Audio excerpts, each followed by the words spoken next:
शुक्रगुजार हूँ कि आपने मुझे मौका दिया। मैं थोड़ी सी सियासी बात करते हुए मुझे हैरानी और अफसोस हो रहा है कि कल इन्होंने 1 साल का जश्न मनाया है। मुझे अफसोस भी हो रहा है और हैरानी और परेशानी भी हो रही है, किस चीज़ का ये जश्न मना रहे हैं। इन्होंने पाकिस्तानियों के लिए किया क्या है, मुझे बता दें।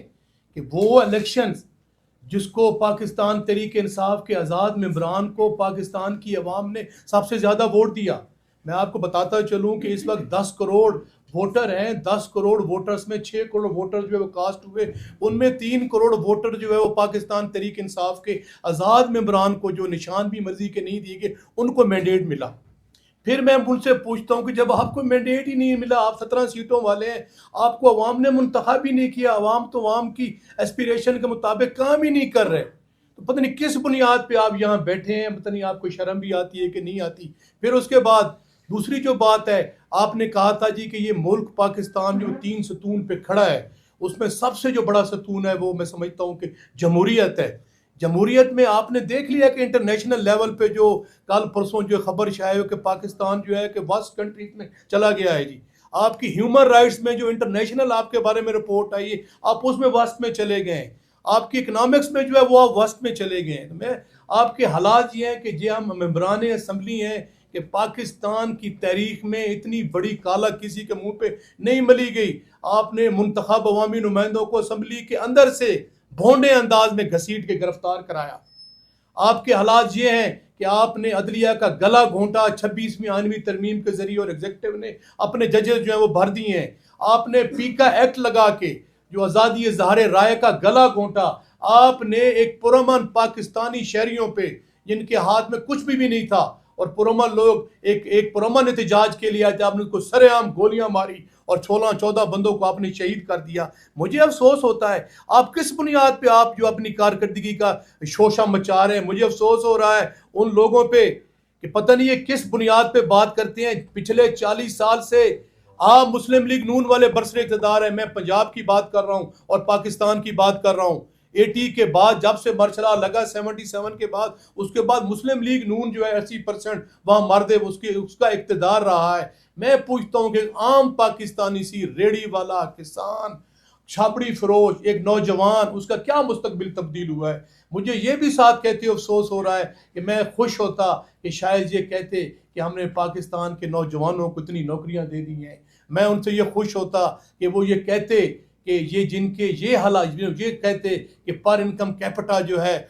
पाकिस्तान की अवाम का मेयार ज़िंदगी बुलंद हो गया है, हमने कर दिया है। मैं ये खुश ये होता कि हमने महंगाई ख़त्म कर दी। महंगाई भाईजान, पेट्रोलियम की प्राइसेस कहाँ पे है? अब किसको धोखा दे रहे हैं?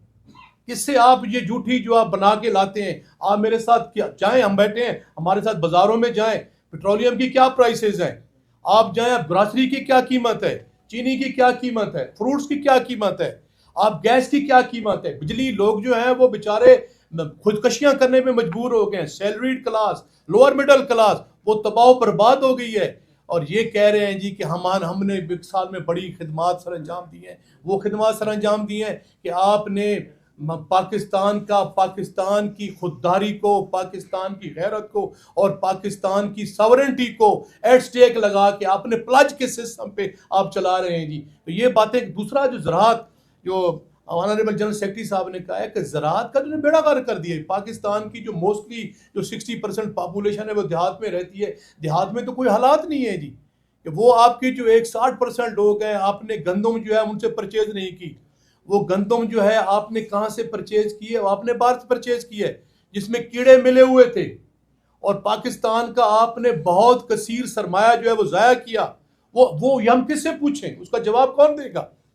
अब इसके बाद अब हालात ये हैं जी कि गंदम जो है वो बिल्कुल, उमर अयूब खान साहब ने राइटली ये पॉइंट आउट किया है कि वहाँ पे गंदम के बड़े बुरे हालात हैं। गंदम की फसल नहीं आएगी। जहाँ तक हमारी शुनीद में है कि $1 बिलियन की गंदम जो है ये इम्पोर्ट कर रहे हैं।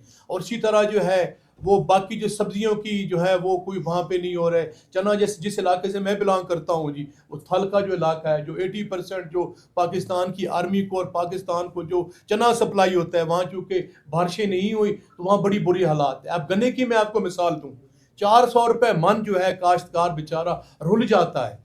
वो गन्ना बेचने के लिए जब मिल में जाता है तो उसको 400 रुपये मन मिलता है। अगर उसकी बजाय अगर वो गुड़ बनाए वही मन का, तो वो 2600 रुपया कमा सकता है। लेकिन इस हुकूमत ने मिल ओनर्स के साथ मिलके जो है दफ़ा 146 लगा के वो काश्तकारों को जो है वो गुड़ नहीं बनाने देती। मैं आज सवाल करता हूँ आपसे कि ये कहते हैं कि पाकिस्तान को उन्होंने सुहाने ख्वाब दिखाए हैं, पाकिस्तान के हालात ये हो गए हैं, आपके इंटरनेशनल लेवल पे आपके खिलाफ क्या बोल रहे हैं, आपके ह्यूमन राइट्स की वायलेशन जारी है, आप लोगों को कत्ल गारत कर रहे हैं, लोगों को गोलियां मार रहे हैं। पंजाब की सिचुएशन ये है कि आईने पाकिस्तान के तहत ये रियासत जो है वो माँ है, आपकी इज्जत की, आपकी जान की, आपकी माल की वो मुहाफिज है। मैं सवाल करता हूँ कि आज अमन व अमान के क्या हालात हैं, मीशत कैसे मजबूत होगी जब इस्तेकाम नहीं है सियासी तौर पे, जब अमन व अमान नहीं है, जब मुल्क को आप आईने पाकिस्तान और कानून के मुताबिक नहीं चला रहे तो कहाँ होगी। मैं समझता हूँ, मुझे ये कहने दीजिए, इनके पास अवाम का कोई मैंडेट नहीं है, इनका कोई मैनिफेस्टो नहीं है, कोई इनका एजेंडा नहीं है, इनका कोई अवाम का दर्द नहीं है, ये अवाम का दर्द नहीं रखते। इनका अगर इनका अवाम का दर्द रखते तो ये जो सफ़ाकाना इनकी पॉलिसियाँ हैं ये अवाम के साथ ना होती। बहुत शुक्रिया जी।